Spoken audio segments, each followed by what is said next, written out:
नमस्कार, मैं खुशी और आप देख रहे हैं हिंद सागर। आइए नजर डालते हैं आज की बड़ी खबर पर। मदरसों में पढ़ाई जाएगी संस्कृत, जल्द लागू होगा नियम। मदरसा बोर्ड ने अध्यक्ष ने बताया फायदेमंद। उत्तराखंड मदरसा बोर्ड राज्य के मदरसों में संस्कृत की पढ़ाई शुरू करने की योजना बना रहा है। इसके तहत शुरुआती दौर में 400 से अधिक मदरसों को शामिल किया जाएगा। इन मदरसों में संस्कृत को वैकल्पिक तौर रखा जाएगा। उत्तराखंड मदरसा बोर्ड के अध्यक्ष मुफ्ती शमून कासमी ने इस बात की जानकारी दी है। उन्होंने कहा, हम इस योजना पर पिछले कुछ समय से काम कर रहे हैं।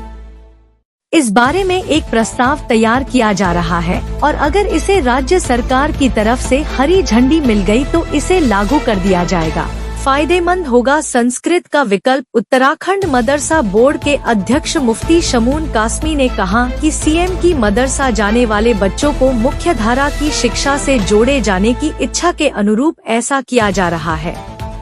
उन्होंने कहा, प्रदेश के मदरसों में एनसीईआरटी पाठ्यक्रम लागू करने से इस साल बहुत अच्छे परिणाम मिले हैं। पास होने वाले बच्चों का प्रतिशत भी 96 से अधिक रहा है। यह दिखाता है कि मदरसा जाने वाले बच्चों में प्रतिभा की कोई कमी नहीं है। अगर उन्हें मौका मिले तो वे संस्कृत समेत अन्य विषयों में भी अग्रणी साबित हो सकते हैं।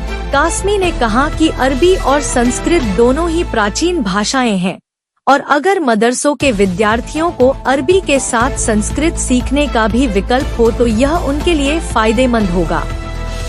अच्छा है संस्कृत में शिक्षा का विचार। वहीं उत्तराखंड वक्फ बोर्ड के अध्यक्ष शादाब शम्स ने भी कहा कि मदरसों में संस्कृत शिक्षा लागू करने का विचार निश्चित रूप से अच्छा है, लेकिन उन्होंने इस बात पर आश्चर्य जताया कि मदरसा बोर्ड को इसे लागू करने से क्या रोक रहा है। उन्होंने कहा, अगर वह वास्तव में ऐसा चाहते हैं तो इसे आसानी से कर सकते हैं।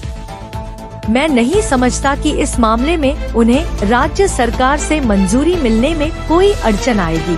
उन्होंने आगे यह भी कहा कि उनकी अध्यक्षता में वक्फ बोर्ड में कुछ समय पहले आधुनिक मदरसों का विचार आया था।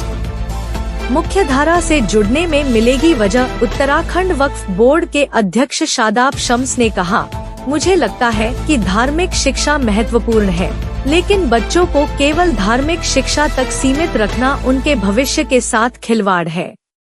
इसका मतलब उनकी क्षमता का गला घोंटना और उनके भविष्य के विकास के रास्ते बंद करना है।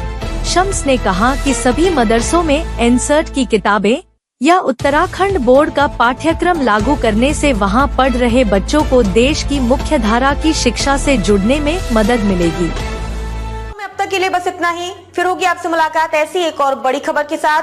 तब तक के लिए नमस्कार और देखते रहिए हिंद सागर। ऐसे ही लेटेस्ट अपडेट्स के लिए हमारे चैनल को सब्सक्राइब करें और तुरंत नोटिफिकेशन पाने के लिए बेल आइकन प्रेस करना ना भूलें।